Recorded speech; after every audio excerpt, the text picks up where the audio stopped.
It's time for Caribbean News, covering current events from around the world, regionally and locally, with Sean Garrity on this station. It's news the Caribbean can use. And now, the details. Legislation to support debt relief for Caribbean, other developing countries passes in U.S. House.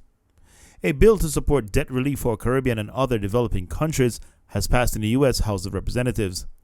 Congresswoman and activist legislator in New York, Alexandria Ocasio-Cortez, or AOC, who represents New York's 14th Congressional District, says the measure was passed in the House on Friday as part of the America Competes Act. The legislation strengthens the G20's, or Group of 20 Common Framework, a multilateral debt relief initiative, to reflect the challenges countries have faced during the pandemic, said Ocasio-Cortez, whose district includes an eastern part of the Bronx, portions of north-central Queens, and Rikers Island in New York City. Critically, the legislation also places a moratorium on debt payments for countries that are applying to be a part of the common framework. Developing nations whose early economies and political systems are crippled by colonialism and foreign intervention deserve a real opportunity to compete, to build independent, sustainable economies unburdened by impossible levels of debt.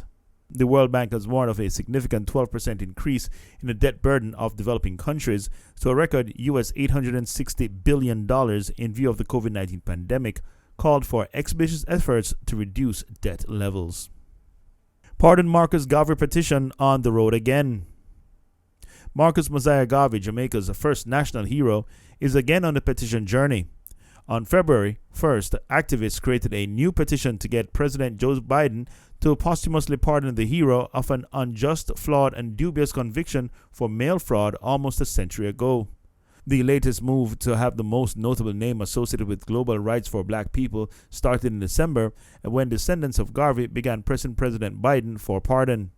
According to the Washington Post, the White House did not respond to requests for comments on the matter. The Post reported Julius Garvey, 88, a vascular surgeon, saying, President Biden has made statements in his inaugural address about the dream for justice not to be delayed any longer. He said, "We will take him at his word. Racial injustice was done to my father more than 100 years ago.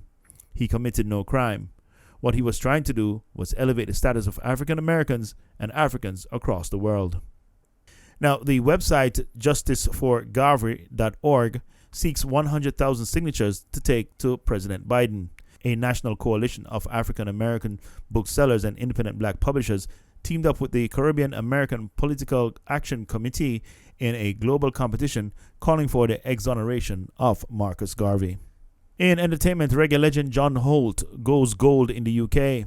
Swain Bam Holt, grandson of late icon John Holt, is overjoyed after the Lovers Rock mogul's 1,000 vaults of Holt was certified gold in the United Kingdom on Friday, February 4.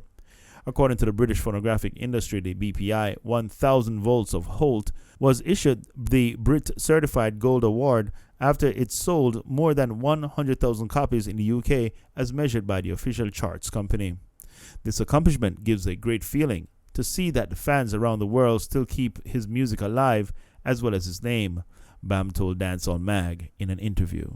In business, Sydney Airport shareholders okay $17 billion takeover. Sydney Airport shareholders have approved a $17 billion cash takeover by a group of investors, clearing the way for one of Australia's largest ever buyouts. Julian Sadowit reports for Reuters. Sydney Airport shareholders have approved a takeover deal valued at just under $17 billion. Australia's largest hub will be acquired by a group of infrastructure investors. It's a long-term bet on the health of the travel sector, which has been battered by the global health crisis, and it marks one of the country's biggest ever buyouts. The deal was backed by 96% of the votes cast.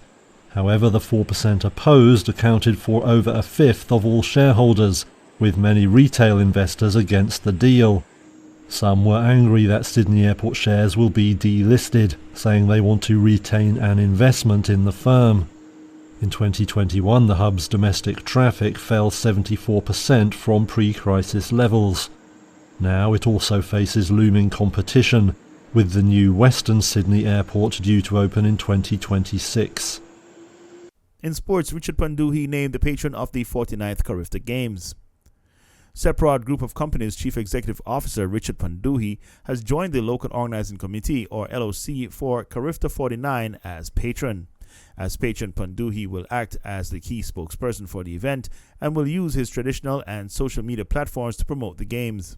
The event, scheduled for Kingston in just over 10 weeks from April 16 to 18, is estimated to have just under 500 athletes competing for supremacy in junior track and field for the 49th staging of the games. Chairman Honorable Mike Fennell made the announcement at the weekly meeting last Friday.